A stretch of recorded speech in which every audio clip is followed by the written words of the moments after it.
بسم اللہ الرحمن الرحیم۔ السلام علیکم، ویلکم ٹو ماہم کہانی۔ پلیز ناول کو لائک کر دیجئے۔ اگر آپ نے ابھی تک چینل کو سبسکرائب نہیں کیا تو سبسکرائب کر دیجئے۔ چلتے ہیں ناول کی طرف۔ کیونکہ میں تمہارا ایکشن جاننا چاہتا تھا ہیر، میں اتنا تو سمجھ گیا تھا میرے خاطر شاید تم روحی کو قبول کر لو گی، لیکن ناجائز اولاد کے لیے تمہارے دل میں گنجائش نکالنا ہو سکتا ہے مشکل ہو جائے۔ اسی لیے میں نے یہی سوچا تھا کہ میں تم سے روحی کو اپنی بیٹی بنا کر ہی متعارف کروا دوں گا۔ میں یہ راز تم سے بھی چھپانا چاہتا تھا، لیکن بے شک تم بہت اعلیٰ ظرف ہو۔ تم نے اسے میری بیٹی کے طور پر نہیں بلکہ اپنی بیٹی کے طور پر قبول کیا ہے، اور اب مجھے کوئی ڈر نہیں ہے۔ تم بے شک سب کچھ جان جاؤ، بس میری بیٹی کو قبول کرو۔ اسے تمہاری محبت چاہیے۔ میری بیٹی کو ماں کی ضرورت تھی، اور الحمدللہ اللہ پاک کا بہت کرم ہے کہ میری بیٹی کو ایک ماں ملی ہے۔ تم سچ میں اس کی ماں ہو ہیر، تم سچ مچ میں اس سے محبت کرتی ہو، اور یقین مانو میری زندگی میں اس سے زیادہ اور بڑی کوئی خوشی نہیں ہو سکتی۔ میں تمہارا شکر گزار ہوں کہ تم نے میری بیٹی کو قبول کر لیا۔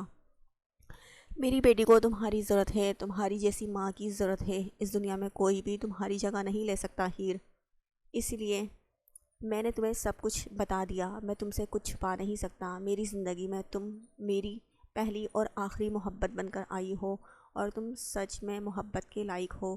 مجھے تم سے محبت اسی دن ہو گئی تھی جب میں نے تمہیں دیکھا، لیکن روحی سے تمہاری محبت دیکھ کر مجھے اپنی چوائس پر فخر محسوس ہو رہا ہے۔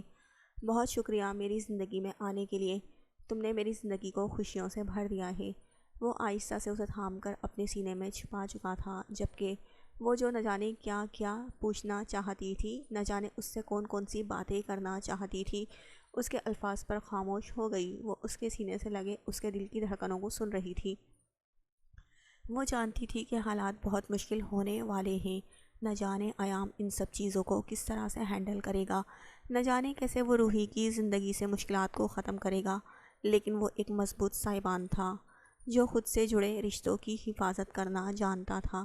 روحی کے بارے میں اسے کوئی ڈاؤٹ نہ رہا تھا۔ روحی کون تھی، کیا تھی، اسے فرق نہیں پڑتا تھا۔ وہ اس کی بیٹی تھی اور ہمیشہ اس کے ساتھ رہنے والی تھی، اس کے لیے بس اتنا ہی کافی تھا۔ یہ تو بہت خوبصورت جگہ ہے، مجھے یہاں آ کر بہت خوشی ہوئی ایام۔ آج یہاں آئے چھٹا دن تھا، کہنے کو سب کچھ پرسکون تھا، لیکن دل کے اندر ایک ڈر تھا جو ان دونوں کو پریشان کر رہا تھا۔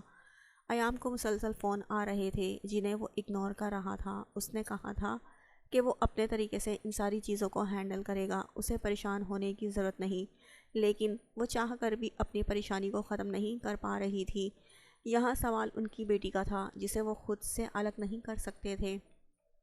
روحی تو بہت خوش تھی، اپنی ہی مستی میں لگی، کبھی ادھر کبھی ادھر جا رہی تھی۔ جب ہیر کو ایسا محسوس ہوا جیسے کوئی انہیں دیکھ رہا ہے، یہاں آنے کے بعد اسے ایسا کچھ بھی محسوس نہیں ہوتا تھا، اسی لیے وہ بالکل بے فکر ہو چکی تھی۔ وہ سکون سے ہر طرف نکلتی تھی، ہر طرف گھومتی تھی، لیکن آج پھر سے یہ احساس دل میں ڈر جگا گیا تھا۔ اس نے آگے پیچھے ہر طرف مڑ کر دیکھا، لیکن کوئی بھی اسے نظر نہ آیا۔ دھیان ایک طرف پھر سے سامنے روحی اور ایام کی طرف چلا گیا۔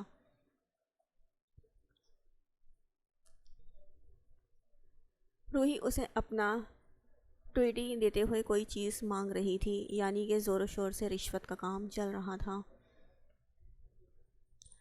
ویسے وہ سوچتی تھی کہ روحی کا ٹویٹی اس کا بیٹا ہونے کی وجہ سے کافی فائدہ اٹھاتا ہے، کبھی وہ اس کے ساتھ ایک ملک تو کبھی دوسرے ملک جاتا ہے، کیونکہ اس کے بنا تو روحی کا گزارا ہی نہیں تھا، اور جب روحی اپنے مطلب پر آتی تھی سب سے پہلے رشوت کے طور پر اسی کو ایام کے حوالے کرتی تھی۔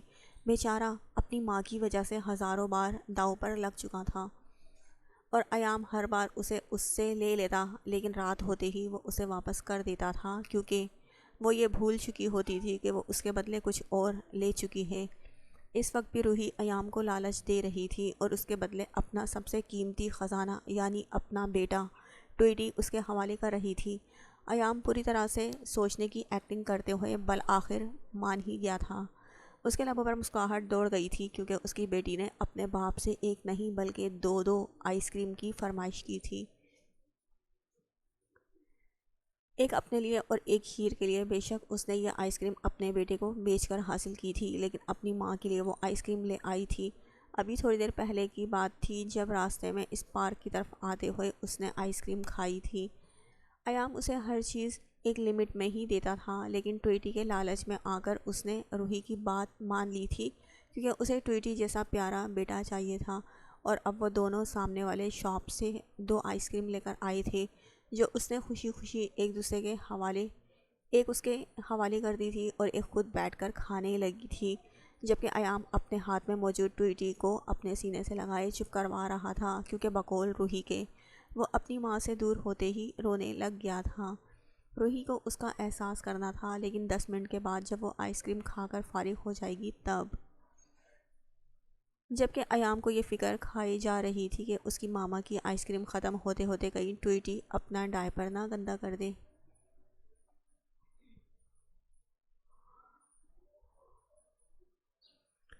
کل وہ لوگ واپس جا رہے تھے۔ ایام آج بھی تھوڑی دیر کے لیے کہیں باہر گیا ہوا تھا اور اس کے واپسی بھی جلدی ہو گئی تھی۔ اسے پتا تھا کہ وہ روحی کی وجہ سے ہی کہیں گیا ہوا تھا۔ فی الحال تو وہ یہاں کے وکیلوں سے مل رہا تھا تاکہ وہ اپنے کیس کو مضبوط بنا سکے، لیکن یہاں پر کچھ بھی آسان نہیں تھا۔ ایلا نے جو جال بچھایا تھا وہ کاٹنا ایام کے لیے بہت مشکل ہوتا جا رہا تھا۔ ایلا نے اسے دھمکی دی تھی کہ وہ اس پر اپنی بیٹی کے کڈنیپ ہونے کا کیس کرے گی۔ ایلا جانتی تھی کہ وہ کبھی بھی روحی کو رسک میں نہیں ڈال سکتا۔ اگر اس نے یہ کہہ دیا کہ ایلا نے اپنی بیٹی کو اس کے ہاتھوں بیچا تھا تو روحی گورنمنٹ کے حوالے کر دی جائے گی اور پھر شاید اسے کبھی روحی سے ملنے کا موقع بھی نہ ملے۔ وہ سب کچھ باہر ہینڈل کرنا چاہتا تھا، لیکن ایلا کی شرط بھی وہ نہیں مان سکتا تھا۔ یہ اس کے لیے مشکل نہیں ناممکن تھا۔ وہ ایلا جیسی لڑکی کو اپنی زندگی میں شامل کر کے اپنی زندگی کو مشکل نہیں بنا سکتا تھا۔ ایلا اس سے کیا چاہتی تھی یہ تو وہ سمجھ چکا تھا، لیکن وہ جاننا چاہتا تھا کہ اس سب میں ایلا نے مائیکل کو کیا لالچ دیا ہے۔ اس وقت وہ مائیکل کو ڈھونڈ رہا تھا تاکہ وہ اس سے مل سکے اور اس سے ایلا سے بہتر آفر دے کر اپنا کام نکلوا سکے۔ اسے یقین تھا مائیکل جس طرح کا انسان تھا وہ اسے آسانی سے اپنی باتوں میں پھنسا سکتا تھا، وہ اس سے اپنا فائدہ اٹھا سکتا تھا، لیکن مسئلہ یہ تھا کہ وہ اب تک خود مائیکل سے ملا ہوا نہیں تھا اور نہ ہی اس نے کبھی مائیکل کو دیکھا تھا۔ یہ تو تب کی بات تھی جب روحی پیدا ہوئی تھی اور روحی کو خون کی شدید ضرورت تھی۔ اس وقت ڈاکٹر نے کہا تھا کہ روحی کو صرف اس کے باپ کا خون لگنا ہے۔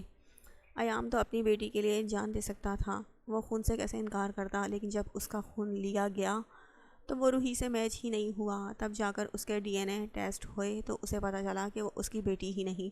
اس وقت اسے بہت غصہ آیا اور ایلا نے اس بات کو قبول کر لیا تھا کہ اس رات ان دونوں میں کچھ بھی نہیں ہوا تھا، بلکہ ایام اس نشے میں دھت ہوتے ہی ہوش و حواس سے بیگانہ ہو گیا۔ وہ بے ہوش ہو چکا تھا، اسے ساری رات ہوش نہ آیا۔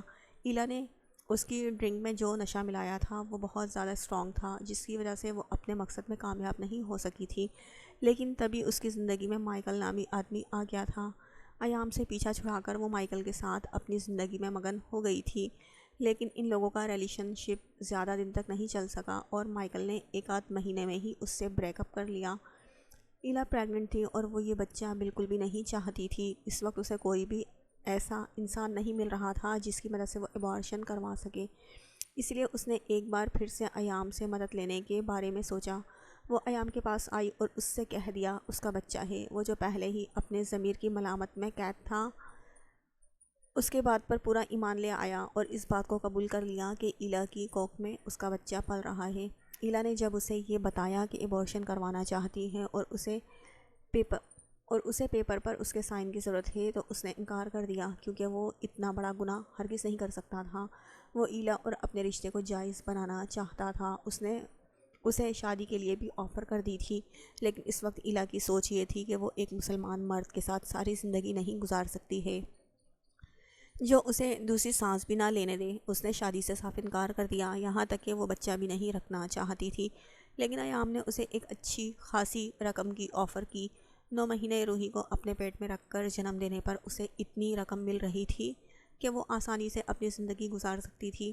اس نے 2 دن کے اندر ہی سوچ کر اپنا فیصلہ سنا دیا کہ وہ اس کے بچے کو دنیا میں لانے کے لیے تیار ہے۔ ایام نے اس کے بینک اکاؤنٹ میں ایک اچھی خاصی بڑی رقم سینڈ کر دی تھی اور اس سے سائن بھی کروائے تھے کہ وہ اپنے پورے ہوش و حواس میں اس کی بیٹی کو پوری کسٹڈی اسے دے گی، پوری کسٹڈی اس کی بیٹی کی دے گی، لیکن تب ایام نہیں جانتا تھا ایک بچے کو اس کی ماں سے خرید کر ایک بہت بڑا جرم کرنے جا رہا ہے۔ ایام اسے اپنے ساتھ پاکستان لے آیا اور یہ معاملہ یہیں پر ختم ہو گیا۔ روحی کی پہلی سالگرہ پر ایام کو اس کا فون آیا تھا اور ایلا نے اس سے پیسے مانگے تھے۔ ایام نے بنا چوچرا کیے اسے پیسے دے دیے تھے۔ اس وقت وہ نہیں جانتا تھا وہ ایلا کو شے دے چکا ہے خود کو بلیک میل کرنے کے لیے۔ 6 مہینے کے بعد اسے پھر سے ایلا کی کال آنا شروع ہو گئی۔ اسے دوبارہ پیسے دینا ایام کے لیے مشکل نہیں تھا، اسے جتنا بن پڑا وہ اس کے حوالے کرتا گیا، لیکن وہ نہیں جانتا تھا وہ سب کچھ اس کے لیے بہت بڑی مشکل بن سکتی ہے، جیسے اب بن چکی تھی، اور اس مصیبت سے نکلنے کے لیے اسے مائیکل کو ڈھونڈنا تھا، مائیکل سے ملنا تھا، اور مائیکل ہی اسے اس مصیبت سے نکال سکتا تھا۔ ساری پیکنگ ہو چکی تھی، وہ آج واپسی کے لیے تیار تھے، آج پاکستان جا رہے تھے، جبکہ ہیر کب سے پیکنگ کرتی اپنی زندگی کا سب سے بڑا فیصلہ کر چکی تھی۔ جب ایام اچانک اس کے پاس آیا اور اس کے چہرے کو تھام کر بھرپور جسارت اس کے ہونٹوں پر سر انجام دیتا، روحی سے شرارتوں میں مگن ہو گیا۔ ہیر اسے گھورتی مسکرا کر ایک بار پھر سے اپنا کام سر انجام دینے لگی۔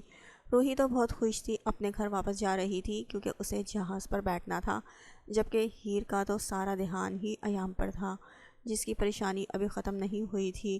بظاہر تو وہ بالکل نارمل تھا، کبھی روحی کے ساتھ مستیاں کرتا تو کبھی اس کے ساتھ، اس کا رومانٹک موڈ آن ہو جاتا، لیکن پھر بھی سکون سے بھری اس کی زندگی میں بہت ساری پریشانیاں تھیں۔ ہیر روحی کے منہ میں فیڈر ڈال کر ایام کے پاس آ گئی، جو کب سے اسے اشاروں ہی اشاروں میں اپنے پاس آنے کا اشارہ کر رہا تھا۔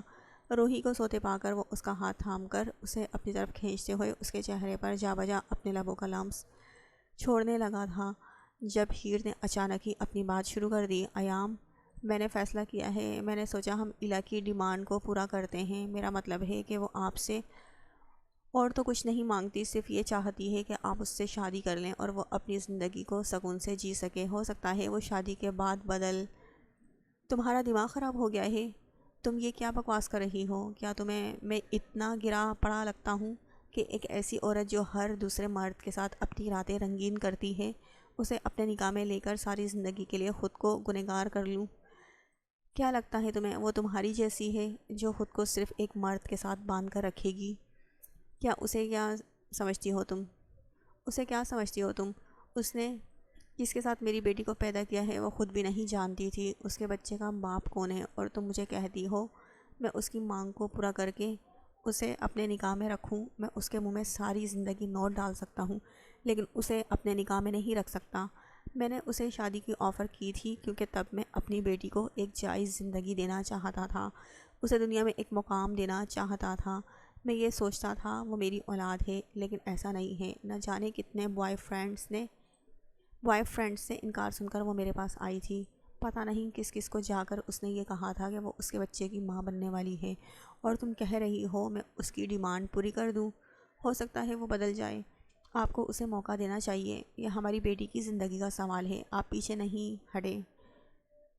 وہ نہیں بدل سکتی، کبھی بھی نہیں۔ سب سے پہلے تو میرا دین ہی مجھے اس چیز کی اجازت نہیں دیتا کہ میں ایک دوسرے مذہب کی لڑکی کو اپنے نکاح میں رکھوں، اور تمہیں کیا لگتا ہے وہ مجھ سے نکاح کرے گی؟ ہرگز نہیں۔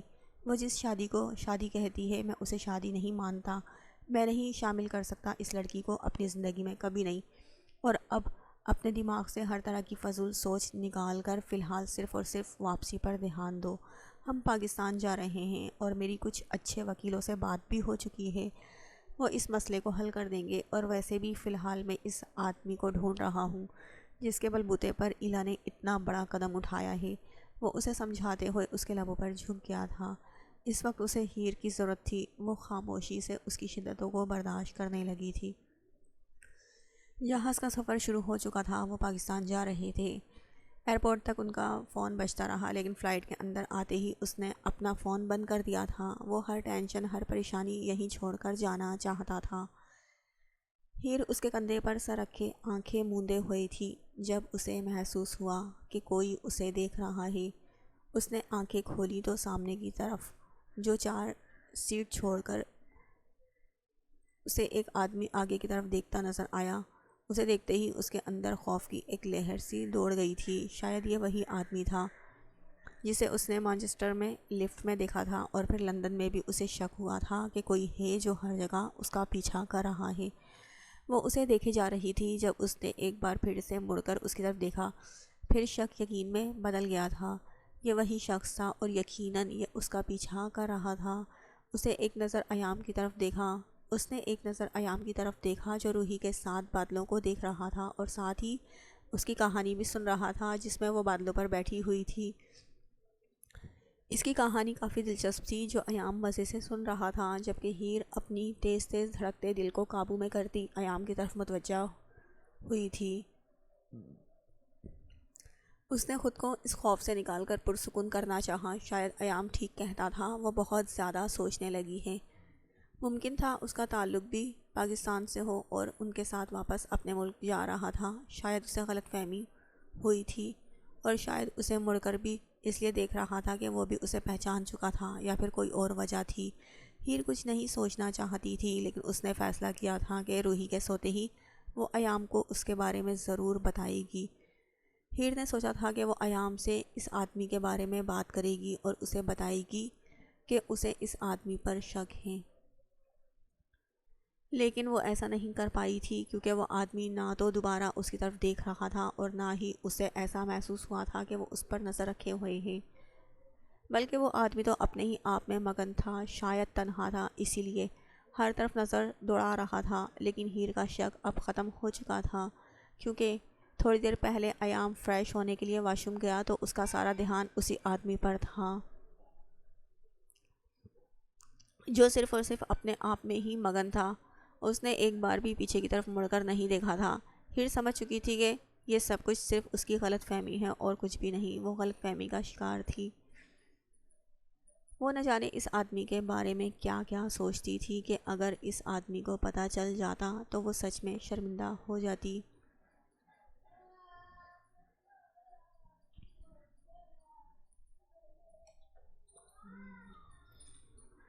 سفر بہت خوبصورت رہا تھا۔ آخر دنیا کے دوسرے کونے سے ہو کر آنے کے بعد وہ دوبارہ سے اپنے ملک کی سرزمین پر قدم رکھ چکے تھے۔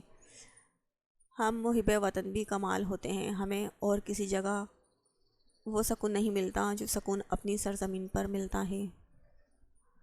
اس وقت ایسا ہی سکون ایام اپنے اندر محسوس کر رہا تھا۔ کہنے کو اس نے اپنی ساری زندگی غیر ملک میں گزاری تھی، اسے یہاں آئے بہت کم وقت ہوا تھا، لیکن پھر بھی جو سکون اسے اپنے ملک میں ملتا تھا وہ کہیں بھی میسر نہ تھا۔ یہاں پر اسے اپنی زندگی خوبصورت لگتی تھی، پرسکون لگتی تھی، ایسا محسوس ہوتا تھا جیسے وہ اپنوں میں ہے۔ ان لوگوں نے فلائٹ سے آ کر جیسے ہی ایئرپورٹ میں قدم رکھا تو ایام نے نظر دوڑائی تھی جہاں اسے کہیں سے امجد نظر آ جائے۔ آج وہی اسے لینے کے لیے آنے والا تھا، لیکن تانیہ کو دیکھ کر جہاں ہیر خوش ہوئی تھی اس کی طرف بڑھی تھی، وہیں ایام کے چہرے پر مسکراہٹ پھیل گئی تھی، جبکہ روحی نے تانیہ کو بہت خوش دلی سے گال پر کس کیا تھا کیونکہ وہ ویڈیو کال پر اکثر اس سے بات کرتی رہی تھی۔ وہ اس سے ملتے ہوئے کافی خوش تھی، لیکن امجد کو پوری طرح سے بھلا چکی تھی، جس کا امجد کو کافی افسوس تھا۔ فقط ایک مہینے میں ہی امجد اس کی میموری سے کہیں غائب ہو چکا تھا، لیکن کوئی بات نہیں، وہ جلدی اسے پھر سے پہچاننے لگے گی۔ آخر ایام کو پک اینڈ ڈراپ کرنے کی سروس اسی کی تھی، اور روحی کو تو ویسے بھی آئس کریم کے لیے باہر جانے کا بہانہ چاہیے ہوتا ہے۔ پہلے تو وہ خود ہی اس کے پاس آ کر اس سے بہت ساری باتیں کرتی تھی اور اسے آئس کریم کھلانے کا بھی کہتی تھی، لیکن اب چونکہ وہ اسے بھلا چکی تھی تو اسے یاد آنے میں تھوڑا وقت درکار تھا۔ سر وہ لوگ واپس آ چکے ہیں، میں نے آپ کو وہاں ان کے ایک ایک لمحے کی تصویریں بھیجوا دی تھیں، میں ہر وقت ان کے پیچھے ہی رہا ہوں۔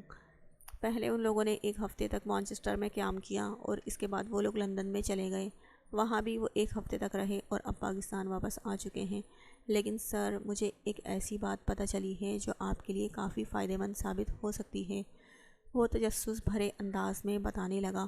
لندن میں آپ سے رابطہ اسی وجہ سے نہیں کر پایا کیونکہ میں اس چیز کے بارے میں سب کچھ پتہ کر رہا تھا اور آج ہی میری واپسی ہوئی ہے، لیکن میں ساری انفارمیشن لے کر آیا ہوں سر ایام کی جو بیٹی ہے اس کے بارے میں مجھے ایک بہت بڑا راز پتہ چلا ہے جسے جان کر آپ بھی حیران رہ جائیں گے۔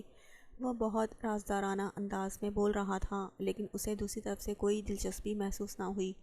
نہیں وقار، ایام کو چھوڑو، اس آدمی اور اس کی بیٹی کے بارے میں کچھ بھی جاننے میں کوئی دلچسپی نہیں ہے۔ اگر مجھے کچھ جاننا ہے تو صرف اتنا کہ تم اس لڑکی کو کس طرح سے وہاں سے غائب کرو گے۔ مجھے وہ لڑکی چاہیے، تم اسے کنگ کے بستر تک کیسے لاؤ گے؟ میں نے تمہیں اس وقت منع کیا تھا کہ ہم اس لڑکی کی شادی نہیں ہونے دیں گے، لیکن تم نے اپنے دماغ کا استعمال کر کے پہلے اس کی ساتھ سے شادی کروا دی، اور پھر اس سے طلاق کے بعد دوسری شادی بھی کر چکی ہے وہ، اور میں اب تک ہاتھ دھرے بیٹھا ہوا ہوں۔ میں نے آج تک کبھی کسی لڑکی کا اتنا انتظار نہیں کیا۔ وہ ایام سکندر کے ساتھ اپنی زندگی سکون سے گزار رہی ہے اور میں یہاں اس کے لیے بے قرار بیٹھا ہوں۔ وہ ایام سکندر مجھے چیلنج کر رہا ہے، میں اس کا کچھ نہیں بگاڑ سکتا۔ وہ مجھے کہہ رہا ہے میں اس کے آگے ہار گیا، میں یعنی کنگ ہار گیا۔ تم جانتے ہو وقار، کنگ کبھی کسی کے سامنے نہیں ہارتا۔ آج وہ لڑکی میرے پاس نہیں ہے، صرف تمہاری وجہ سے، صرف تمہارے دماغ کا استعمال کرنے کی وجہ سے میں اسے حاصل نہیں کر پایا، اور اب یہ تمہاری ذمہ داری ہے کہ تم اسے مجھ تک کیسے لاتے ہو۔ یہ بات یاد رکھنا تم وقار، مجھے وہ لڑکی چاہیے کسی بھی قیمت پر۔ ایام سے یا اس کی بیٹی سے میرا کوئی تعلق نہیں ہے، اور نہ ہی میں ان لوگوں کے بارے میں کچھ بھی جاننا چاہتا ہوں۔ مجھے صرف اس لڑکی سے مطلب ہے جو مجھے ہر قیمت پر چاہیے۔ اب جب تک وہ لڑکی میرے بستر پر نہیں آتی مجھے سکون نہیں ملے گا، لیکن یہ بھی حقیقت ہے کہ اس سے پہلے میں ایام سکندر کو ہرانا چاہتا ہوں۔ میں اسے اپنے سامنے بے بس کرنا چاہتا ہوں۔ میں چاہتا ہوں وہ میرے سامنے بھیک مانگے۔ اب اس لڑکی کے حصول میں کئی زیادہ میرے لیے اہم ایام سکندر کی ہار ہے۔ ایک عام سا آدمی اتنی آسانی سے میری ناک کے نیچے سے میری ہی چیز کو لے گیا، اور میں ہاتھ پر ہاتھ دھرے بیٹھا رہا، کچھ نہیں کر سکا میں۔ اسی لیے اب اس آدمی کو لگ رہا ہے وہ مجھے ہرا چکا ہے۔ میں اس پر ثابت کروں گا کہ کنگ کو کوئی نہیں ہرا سکتا۔ اس کی بیوی کو اپنی رکھیل بنا کر میں ساری زندگی اپنے پاس رکھوں گا، اور وہ مجھ سے اس کی عزت کی بھیک مانگے گا، میں اسے اس کے قابل بھی نہیں رہنے دوں گا۔ میں ایام سکندر کی عزت کو بیچ چراہے پہ لٹکاؤں گا۔ وہ روئے گا اور میں اس کی بے بسی پر اپنی جیت کا جشن مناؤں گا۔ پھر پتہ چلے گا اسے کہ کنگ کیا ہے اور اس سے پنگا لینا کتنا مہنگا پڑ سکتا ہے۔ وہ لڑکی اب میرے کام کی نہیں رہی، لیکن اب وہ لڑکی رہے گی ہمیشہ میرے پاس، کیونکہ وہ کنگ کی ہار کی وجہ بنی ہے۔ اسے ساری زندگی اپنی رکھیل بنا کر میں ایام سکندر پر ثابت کروں گا کہ کنگ کو کوئی بھی ہرا نہیں سکتا۔ میں اس پر ثابت کروں گا میری چیز مجھ سے چھین کر اس نے کتنی بڑی غلطی کی ہے۔ وہ ساری زندگی ایام سکندر کے نگاہ میں رہے گی، لیکن میرے بستر پر۔ وہ بولے جا رہا تھا جبکہ دوسری طرف وقار خاموش ہو گیا تھا۔ اس نے اندازہ لگا لیا تھا اس آدمی کو ایام سکندر کی کسی بات سے کوئی دلچسپی نہیں۔ اسے کوئی فرق نہیں پڑتا کہ یہ راز اس کے لیے کتنا فائدہ مند ہو سکتا ہے۔ اسے صرف اور صرف ہیر کو اپنے بستر کی زینت بنانا تھا، اور کچھ بھی نہیں۔ ٹھیک ہے سر، میں آپ کو انفارمیشن دیتا ہوں۔ ایام آپ کی طرف سے بے فکر ہو چکا ہے۔ وہ اپنی بیوی اور بیٹی کو ہائی سیکیورٹی میں نہیں رکھ رہا۔ اسے جو ڈر تھا وہ اس کے دماغ سے نکل چکا ہے کہ آپ اسے کوئی نقصان پہنچائیں گے۔ اب وہ اس خوش فہمی کا شکار ہے آپ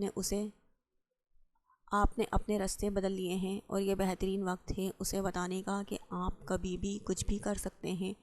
میں جلدی آپ کو ایک اچھی خبر سناؤں گا۔ اس نے بس اتنا کہہ کر فون بند کر دیا تھا، جبکہ کنگ اپنے اگلے وار کا انتظار کر رہا تھا۔ ہیر اس کے لیے اہمیت رکھتی تھی۔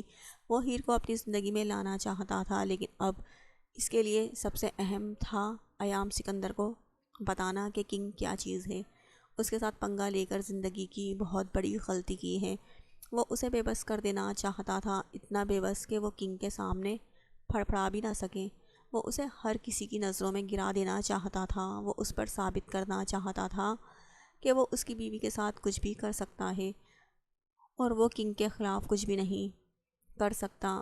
وہ اسے ایسی شکست سے دوچار کرنا چاہتا تھا کہ وہ اس کے سامنے نظر بھی نہ اٹھا سکے۔ اسے ایام سکندر کا بے خوف انداز برا نہیں لگا تھا، بلکہ وہ ایام سکندر کی بے خوفی پر جل کر راکھ ہو گیا تھا۔ وہ اسے اپنے قدموں میں لانا چاہتا تھا، جس کے لیے وہ اپنا اگلا قدم جلد سے جلد اٹھانے والا تھا، جس کا ایام کو وہم و گمان بھی نہ تھا۔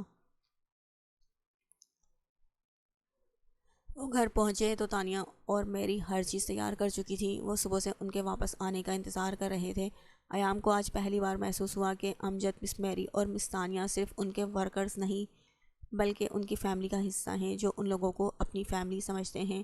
وہ تانیہ، امجد اور مس میری کو ہر ماہ ایک اچھی انکم دے رہا تھا اور یہی سوچتا آیا تھا وہ لوگ اس کے ساتھ صرف اپنا کام کر رہے ہیں، لیکن آج اسے ایسا محسوس ہوا کہ وہ لوگ صرف اپنا کام نہیں کر رہے بلکہ ان کے جذبات بھی ان کے ساتھ جڑے ہوئے ہیں۔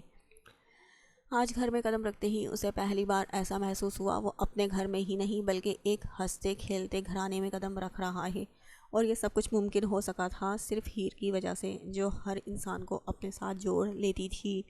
اتنے وقت میں تانیہ کے ساتھ اس کی اتنی اچھی فرینڈشپ ہو گئی تھی اور مس میری کے ساتھ وہ بہت اچھا رشتہ بنانے میں کامیاب ہو گئی تھی۔ وہ مس میری سے اپنے کسی بھی کام کے لیے بہت محبت اور احترام سے مشورہ لیتی تھی، جیسے وہ اس کی بڑی بہن ہو جو اس کے لیے بہتر ہی فیصلہ کریں گی۔ ہیر کا یہ انداز اسے بہت اچھا لگتا تھا۔ اتنے وقت میں اس نے اپنے ورکرز کو اتنا نہیں سمجھا تھا جتنا ہیر انہیں سمجھنے لگی تھی۔ امجد کو وہ اپنا بھائی کہتی تھی اور شاید اس کا یہ بھائی اس بھائی سے بہتر تھا جسے وہ سعودیہ میں چھوڑ کر آیا تھا۔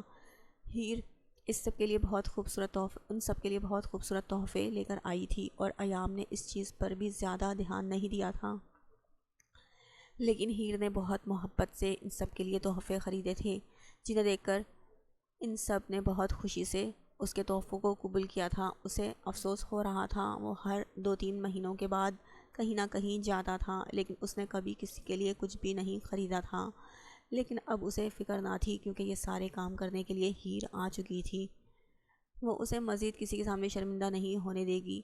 کپڑے جوتوں کے علاوہ وہ اس کے لیے وہاں سے ہر تاریخی مقام سے کوئی نہ کوئی چیز لے کر آئی تھی جو وہ ان لوگوں کو دے رہی تھی، جبکہ روحی بھی تانیہ کے لیے اپنی طرف سے گفٹ لے کر آئی تھی، جس میں ایک بہت خوبصورت چھوٹا سا ٹیڈی تھا، اور اس کی مرضی کے عین مطابق تانیہ کو اس کے گفٹ پر بہت خوش ہونا تھا، جو کہ وہ ہو رہی تھی۔ حالانکہ تانیہ کی ٹیڈی کے ساتھ کھیلنے والی عمر گزر چکی تھی، لیکن پھر بھی یہ گفٹ تو اس کی پیاری سی روحی میڈم لے کر آئی تھی، لیکن میری اور امجد کے لیے وہ کچھ بھی لے کر نہیں آئی تھی، جس پر وہ دونوں ناراض شکل بنائے اسے دیکھ رہے تھے۔ لیکن اس نے ان دونوں سے وعدہ کیا تھا کہ جب وہ اگلی دفعہ جائے گی تو ان دونوں کے لیے لے کر آئے گی، جس پر ان لوگوں کو بھی کچھ تسلی ہوئی تھی، ورنہ تو ان دونوں کو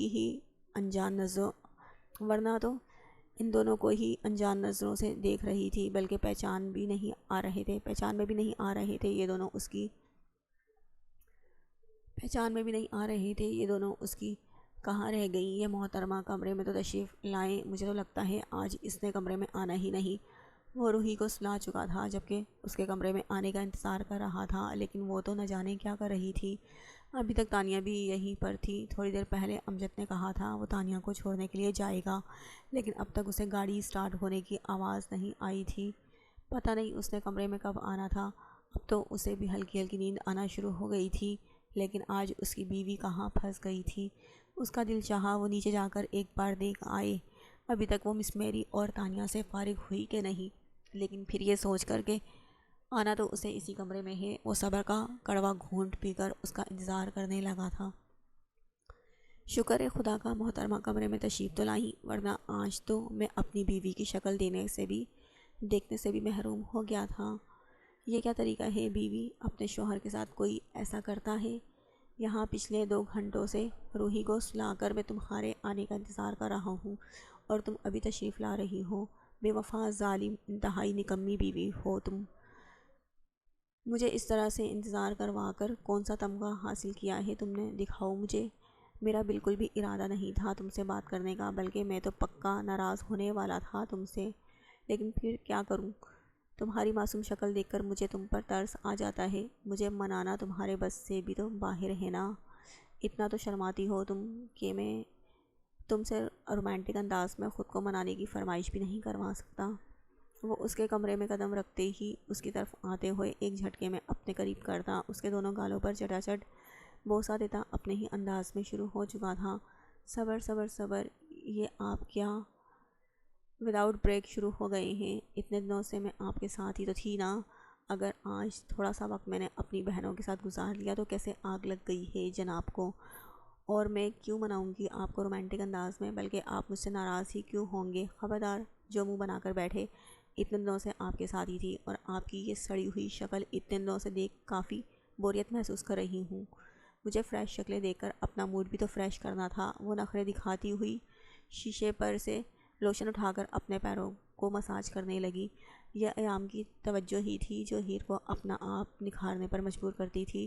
وہ پوری توجہ سے کبھی اپنے پیروں پر لوشن لگاتی تو کبھی اپنے ہاتھ کو مساج کرتی، جبکہ وہ پوری طرح اس کی طرف متوجہ اس کی ایک ایک حرکت کو بہت غور سے دیکھ رہا تھا۔ اتنی محنت کر رہی ہو، یقیناً اس کا خراج تو ضرور وصول کرو گی، میں دینے کو تیار ہوں۔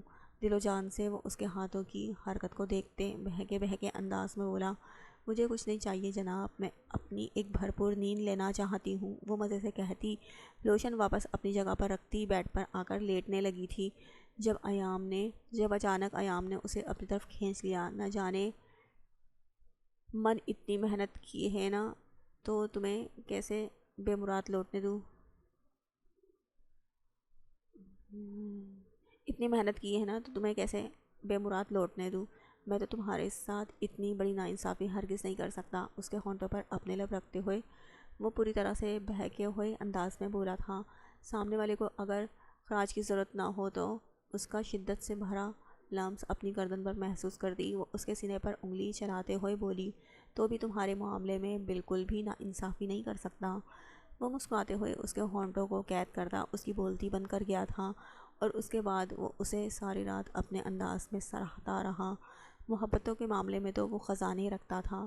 اس کے پاس محبتوں کا سمندر تھا جو وہ ہر وقت اس پر نثار کرنے کے لیے تیار رہتا تھا۔ اس وقت بھی وہ اپنے جذبات کا سمندر اس پر نچھاور کرتا رہا تھا، اور ہیر بس اس کے انداز میں کوئی خود کو دنیا کی سب سے خوبصورت لڑکی محسوس کر رہی تھی۔ زندگی واپس اپنے معمول پر آ چکی تھی، سب کچھ بہت اچھے سے چلنے لگا تھا۔ وہ دونوں اپنی زندگی میں پرسکون ایک دوسرے کی ہم سفری میں وقت گزار رہے تھے، اور ان کی اس خوبصورت زندگی کو مزید خوبصورت بنانے کے لیے روحی ان کے ساتھ تھی۔ ٹینشن ابھی ختم نہیں ہوئی تھی، ایلا اب بھی اسے بلیک میل کر رہی تھی، لیکن ہیر کو اس نے کچھ بھی نہیں پتہ چلنے دیا تھا۔ وہ ہیر کے سامنے ان سب باتوں کا ذکر نہیں کرتا تھا، جبکہ اسے اتنا خوش اور پرسکون دیکھ کر ہیر نے بھی واپس اس ٹاپک کو دوبارہ نہیں چھیڑا تھا۔ انہیں لندن سے واپس آئے یہ دوسرا ہفتہ تھا جب ایام کو اپنے کسی آدمی کا فون آیا اور اسے پتہ چلا جس آدمی کے بارے میں وہ جاننے کی کوشش کر رہا تھا، اس آدمی کے بارے میں پتہ چل چکا ہے۔ اب ایام کو اس سے بات کرنی تھی جس کے لیے اسے اس آدمی سے ملنے جانا تھا۔ فی الحال وہ اپنی زندگی میں اتنا خوش تھا، اس کا کہیں جانے کا ارادہ نہیں تھا، لیکن روحی کے خاطر اسے جانا تھا۔ ایلا اسے مسلسل بلیک میل کر رہی تھی۔ اس کی ڈیمانڈ اب بھی وہی تھی، وہ اس سے شادی کرنے کی خواہش مند تھی، اور وہ ایسا سوچ بھی نہیں سکتا تھا۔ ایلا جیسی لڑکی کو وہ اپنی زندگی میں شامل نہیں کر سکتا تھا، اور نہ ہی وہ اپنی بیٹی کو اس عورت کے حوالے کر سکتا تھا۔ اسے روحی ہمیشہ اپنے ساتھ چاہیے تھی، وہ روحی کے بغیر نہیں رہ سکتا تھا۔ ایلا نے ہزار طرح کی چال چلی تھی، اب ایام کی باری تھی۔ وہ اس بار اس قصے کو بہت اطمینان سے ختم کرنے والا تھا۔ ایلا جانتی بھی نہیں تھی کہ وہ کیا کرنے والا ہے۔ وہ ایلا کو اسی کے جال میں پھنسانے والا تھا۔ اس نے اس دفعہ اپنے دماغ کا استعمال کیا تھا، اور وہ جانتا تھا وہ اس عورت کو کس طرح سے بے بس کرے گا۔ ایلا جو گیم اس کے ساتھ کھیلنے والی تھی، وہ اسے اسی کے کھیل میں ہرانے والا تھا، اسے اسی کے کھیل میں پھنسا کر، اور اس کھیل کو اسی کے انداز میں کھیلنے والا تھا، کیونکہ دھوکے باز کو دھوکے سے ہی مارا جاتا ہے۔ کیسی ظالم بیوی ہو تم، ایک دفعہ نہیں کہا؟ ایام مت جائیں، میں آپ کو مس کروں گی، مجھے آپ کی بہت یاد آئے گی، میں اتنے دن آپ کے بنا کیسے رہوں گی؟ مجال ہے جو محبت کا ایک میٹھا لفظ بھی بولا ہو تم نے۔ ارے آپ اداس مت ہوں، بتائیں کیا کہنا ہے، میں ابھی کہہ دیتی ہوں۔ میں آپ کو بہت مس کروں گی، آپ کی بہت یاد آئے گی مجھے، میں آپ کو بہت یاد کروں گی، جلدی واپس آ جائیے گا۔ وہ مسکراتے ہوئے اس سے بولنے لگی تھی، جو اس کے کندھے پر سر رکھے ناراضگی بھرے انداز میں اسے سن رہا تھا۔ چپ کر جاؤ، کتنی بناوٹی بول رہی ہو، صاف لگ رہا ہے میں گن پوائنٹ پر بلوا رہا ہوں تم سے۔ تم نے کچھ بھی نہیں کہنا، بلکہ میرے جانے کی خوشی میں پیکنگ کرتی رہو۔ مجھ سے جان چھڑوا رہی ہو نا؟ وہ شکی ہوا۔ ایسا تو نہیں ہے ایام، وہ یقین دلانے لگی، لیکن وہ اب بھی خفا خفا لگ رہا تھا۔ اسے کل ہی پتہ چلا تھا وہ لندن جانے والا ہے۔ پہلے اسے یہ لگا کہ وہ اکیلا جائے گا، لیکن اچانک اس نے کہہ دیا وہ روحی کو بھی ساتھ لے کر جانے والا ہے۔ ان دونوں کی جانے کی خبر سن کر وہ کافی پریشان ہو گئی تھی۔ اسے ان کی عادت ہو چکی تھی۔ یہ اس کے لیے بہت مشکل تھا۔ روحی خود بھی یہ سوچ کر بالکل بھی خوش نہیں تھی کہ وہ اپنی ماما جانی کے بنا جا رہی ہیں۔ ایام کا کہنا تھا ہیر کو بھی ساتھ لے کر جائے گا، لیکن ہیر نے خود ہی منع کر دیا تھا۔ ایام صرف 3 سے 4 دن کے لیے وہاں جانے والا تھا اور اس کا سارا وقت ان قانونی کارروائیوں میں ہی نکل جانا تھا۔ اس دفعہ وہ روحی کو ہمیشہ کے لیے ان سب جھمیلوں سے نکالنا چاہتا تھا، جس کے لیے اس نے اس دفعہ لیگل طریقے سے روحی کو اپنی کسٹڈی میں لینے کا سوچا تھا۔ وہاں ہیر کا کوئی کام نہیں تھا۔ وہ چاہتا تھا وہ اس کے ساتھ جائے تاکہ وہ روحی کا خیال رکھ سکے۔ روحی کو سنبھالنا ہرگز مشکل نہیں تھا، کیونکہ وہ اکثر ہی اسے اپنے ساتھ غیر ملک لے کر جاتا رہتا تھا۔ وہ اپنی بیٹی کو خود سے دور کبھی بھی نہیں کرتا تھا، یہاں تک کہ اس کی کتنی ساری میٹنگز تو اس نے روحی کے ساتھ اٹینڈ کی تھی، اسی لیے تو وہ روحی کی طرف سے بالکل بے فکر تھی۔ اور ویسے بھی پچھلے کچھ دنوں سے وہ کافی زیادہ بیمار تھی۔ ایام نے بھی نوٹ کیا تھا کہ وہ دو تین دن سے کافی سست رہنے لگی تھی۔ ایام مسلسل اسے کہہ رہا تھا وہ اسے ڈاکٹر کے پاس لے کر جائے گا، ڈاکٹر خود ہی آ کر چیک کرے گا، لیکن وہ اسے ڈاکٹر کے پاس لے کر نہیں جائے گا، ڈاکٹر خود ہی آ کر چیک کرے گا۔ لیکن وہ ہر بار اسے منع کر دیتی، کیونکہ سچ تو یہ تھا وہ اپنی خراب طبیعت کے پیچھے کی وجہ کو بہت اچھے طریقے سے سمجھ چکی تھی، لیکن فی الحال ایام سے کچھ بھی شیئر نہیں کر پا رہی تھی۔ اسے اس وقت ایام سے بہت زیادہ شرم محسوس ہو رہی تھی۔ اس نے اپنا شک تانیہ کے ساتھ شیئر کیا تو تانیہ نے اسے یہی مشورہ دیا کہ وہ ایام کو اس بارے میں بتا دے۔ پچھلے 3 دن سے وہ اپنی طبیعت میں بہت سے چینجز محسوس کر رہی تھی، اور کل اس نے ارادہ کر لیا تھا کہ وہ ایام کو بتائے گی، لیکن اچانک سے ایام نے آ کر اسے بتایا کہ 3 دن کے لیے جا رہا ہے، تو اس نے سوچا کہ جب روحی کی طرف سے سارا مسئلہ حل ہو جائے گا تو وہ ایام کو یہ خوشخبری سنائے گی، کیونکہ ایام خود بھی بہت بے چینی سے اس گڈ نیوز کا انتظار کر رہا تھا۔ آپ مجھ سے ناراض تو مت ہونا، میں آپ کو بہت زیادہ مس کروں گی، اور ویسے بھی آپ کون سا بہت سارے دن کے لیے جانے والے ہیں، بس 3 دن کے اندر ہی آپ نے اپنا کام ختم کر کے واپس آ جانا ہے، اور ان 3 دنوں میں آپ کو بہت زیادہ مس کرنے کی کوشش کروں گی۔ اگر میری نیند پوری ہو گئی تو وہ اس کا موڈ خوشگوار کرنے کے لیے ذرا شرارتی سے انداز میں بولی، تو ایام نے اسے گھور کر دیکھا تھا۔ تم کہنا کیا چاہتی ہو کہ میں تمہیں تمہاری نیند پوری نہیں کرنے دیتا؟ حالانکہ حقیقت تو یہ ہے کہ تم خود ہی مجھے ساری رات سونے نہیں دیتی۔ پرسوں رات کو اچانک تم نے مجھے جگا دیا۔ وہ اب اس پر الزام لگاتے ہوئے بولا تو ہیر تڑپ اٹھی۔ کیا میں نے کہا ہے کہ آپ کو میں واش روم جا رہی تھی؟ آپ خود ہی جن کی طرح اٹھ کر مجھ پر قابض ہو گئے، اور ویسے بھی آپ کو نہ صرف بہانہ چاہیے ہوتا ہے، اور مجھ پر تو آپ الزام نہ ہی لگائیں تو ہی بہتر ہے۔ وہ اسے آئینہ فوراً دکھاتے ہوئے بولی، ہاں بھائی تم تو نیک پروین ہو، دنیا کی ساری غلطیاں تو میں ہی کرتا ہوں، تم تو کوئی غلطی کرتی ہی نہیں ہو، وہ منہ بناتے ہوئے کھا جانے والے انداز میں بولا تھا۔